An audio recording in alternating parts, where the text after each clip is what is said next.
मंच पर बैठे, सामने बैठे मेरे नौजवान साथियों, यूनियन सभा के बहादुर सिपाही, सबसे पहले मैं अपने जिले के यूनियन सभा के सेनापति, बहुत नौजवान होनहार मेहनती युवा है फिरोज अंसारी को मुबारकबाद पेश करता हूँ। जिस शानदार तरीके से इसने अपने जिले की कार्यकारिणी बनाई है, अपने विधानसभा अध्यक्ष, ब्लॉक अध्यक्ष, नगर अध्यक्ष और जिले के पदाधिकारी बनाए, जिस भारी तादाद में जिस उत्साह के साथ सब नौजवान जिले से दूर दूर से यहाँ आए, वो बता रहा है जहाँ फिरोज अंसारी की मेहनत को मैं दाद देता हूँ, उसके संगठन को मैं बधाई देता हूँ, मुबारकबाद देता हूँ। ये नज़ारा भी बता रहा है कि आने वाला हिंदुस्तान का, आने वाले उत्तर प्रदेश का भविष्य क्या है। एक दूसरी बस्ती है, चारों उठाकर देख लीजिए, अगर वो पकड़ा है तो पता लग जाता है कि बिजली पूरी किस तरह चल रही है। आज जिस तरह आप उत्तर प्रदेश में देख रहे हैं, भारतीय जनता पार्टी दिल्ली और लखनऊ में दोनों जगह सरकारें हैं, मोदी हो या योगी हो, आज किसान हो, मजदूर हो, व्यापारी हो, छात्र हो, शिक्षक हो, सरकारी कर्मचारी हो, पुलिस का कर्मचारी हो, कोई भी आज कुछ नहीं। हर आदमी दुखी है। लाखों किसान दिल्ली के चारों तरफ पड़ा हुआ है। 3 महीने से ज्यादा हो गए, 200 से ज्यादा लोग आज शहीद हो गए। कितने अफसोस की बात, जरा जरा की बात पर मन की बात कहने वाला देश का वजीर आजम उस किसान के बारे में एक शब्द नहीं बोलता। उत्तर प्रदेश का मुख्यमंत्री योगी आदित्यनाथ कहते हैं कि चंद आतंकवादी रहते हैं, खालिस्तानी रहते हैं। जो मेहनत करने वाले किसान का अपमान करता हो, जो नौजवानों का अपमान करता हो, जो अपनी वेतन मांगने वाले शिक्षकों का अपमान करता हो, जो इस प्रदेश की जनता की जरा सी भावनाओं की कदर न करता हो और बिना बात राजनीतिक आधार पर बोलियां लगवा करके पुलिस को विधानसभा में कहकर ठोक के बात कहता हो, उसको कोई नैतिक अधिकार नहीं है उत्तर प्रदेश की राजनीति करने। 3 दिन पहले हमारे नेता, हमारे राष्ट्रीय अध्यक्ष, प्रदेश के होने वाले मुख्यमंत्री आदरणीय अखिलेश यादव जी ने, आदरणीय अखिलेश यादव जी ने 2 दिन पहले कहा भी विधानसभा विधान परिषद के अंदर जो उत्तर प्रदेश के मुख्यमंत्री ने भाषा बोली है, जिस तरीके से विपक्ष के विधायकों को डांटने का काम किया है, किसी तरीके से जमहूरियत की बात नहीं। आरंभ बता रहे हैं, हालात बता रहे हैं कि भारतीय जनता पार्टी के नेताओं की बौखलाहट 2022 आपका है, 2022 समाजवादियों का है, 2022 साइकिल वालों का है, 2022 अखिलेश यादव का है। मेहनत आपको करनी, हिंदुस्तान के आपने आज काम किया है, हिंदुस्तान से आज आप आए, फिरोज अंसारी की रहनुमाई, इसके अध्यक्षता में इस प्रकार से पूरे जिले से नौजवानों ने आने का काम किया है, उत्साह से बढ़ने का काम किया है। ये हालात बता रहे हैं, ये योगी और मोदी जी की बौखलाहट, ये उनके दूसरे नेताओं की बौखलाहट बता रही है कि उत्तर प्रदेश में आपकी सरकार बनने जा रही है। लेकिन इन गफलत में रहने की जरूरत नहीं। जो हमारे नेता उस्मान जी भी कह रहे थे, एक नौजवान की जिम्मेदारी, क्योंकि नौजवान में कुव्वत होती है, ताकत होती है, हौसला होता है, हिम्मत होती है कि जो माहौल को बदलना जानता है। आपको माहौल को बदलने की जरूरत, अनुशासन में रह करके एक हिम्मत के साथ, एक हौसले के साथ समाजवादी नीतियों को जानते समझते दूसरों को समझाते हुए आप 2022 तक वो काम करें। मैं आपको बता दूं, शायद मार्च के आखिर तक हमारे राष्ट्रीय नेता अखिलेश यादव जी हमारे जनपद में आएंगे। शुक्रचार में शिविर लगने जा रहा है, संभवतः 25 तारीख शिविर की निश्चित होने जा रही है। पूरे मंडल का 3 जिलों का, सहारनपुर, मुजफ्फरनगर, शामली, 3 जिलों का शिविर शुक्रचार में लगेगा। जनसभा की ओर से आप जो पदाधिकारी बने हैं उनकी भी जिम्मेदारी वहाँ शिविर में लगेगी। आपको अनुशासन भी दिखाना है, आपकी लाल टोपी, आपका ये पट्टा, आपके नेता फिरोज अंसारी का आपको जो निर्देश देंगे वो दिखा दें कि अखिलेश जी मान जाए कि पश्चिमी उत्तर प्रदेश, मुजफ्फरनगर, सहारनपुर, शामली में भी समाजवादी पार्टी के कार्यकर्ता कोई दोस्त है जो कोर्ट को बंद कर आएंगे। क्या आपको दिखाना है?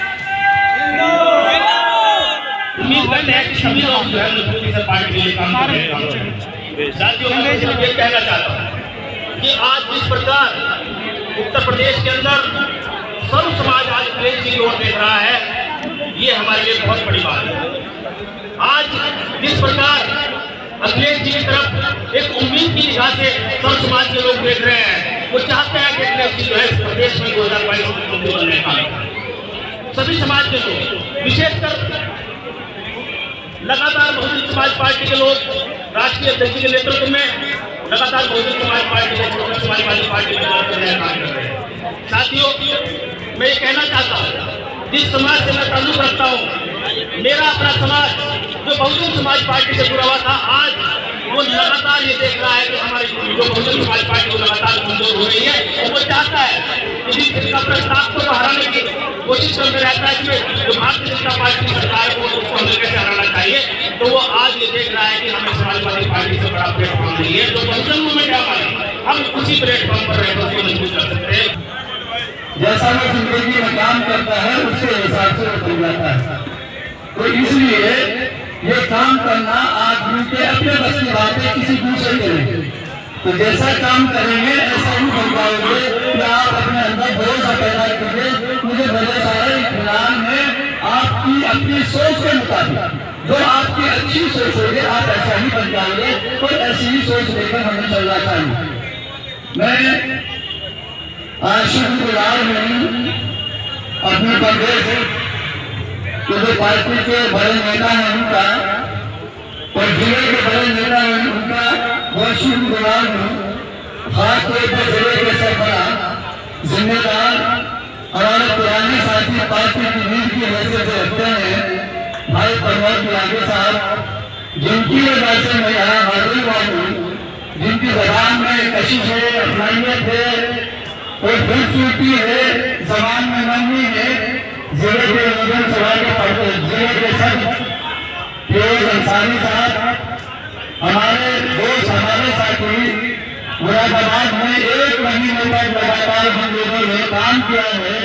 एक ऐसा प्रत्याशी जो हारा हुआ था, बैठा हुआ था, कमजोर था, जिसका संगठन पर भी कोई प्रभाव नहीं था, जो पार्टी का नहीं था, पार्टी से बाहर से आया हुआ था, जिसकी लड़ाई बहुत ज्यादा थी, कमजोरी बहुत ज्यादा थी, उस पार्टी को उस कैंडिडेट को जिताने में जो अहम भूमिका निभाई है हमारे धीरेन्द्र साहब। 1 महीने में लगातार हम लोग आ गए हैं। हमारी पार्टी के बहुत मजबूत स्तंभ जिसे कहते हैं हाजी मुरादा साहब, जुझारू नेता अनिल कुमार सिंह जी, साजिद साहब, मेरे साथ रास्ते में 2 लड़के मिले थे, अशोक हरी साहब, जोर साहब, डायरेक्ट पर बैठे हुए सभी नेतागण सामने मुझे मुझे आज बहुजन सभा के इस प्रोग्राम में बुलाया गया था। मैं इसलिए आया हूँ कि पार्टी का मैं संस्थापक सदस्य हूँ। पार्टी बनने में बनी, मैं समाजवादी पार्टी में बनने से पहले 4 साल पहले था।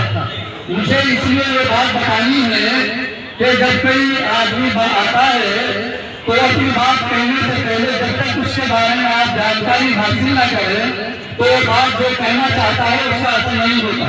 मैं आता, कोई मुझे माला नाम मेरे गले में डालता और मुझे बताता नहीं तो आप मेरी बात ना सुनते।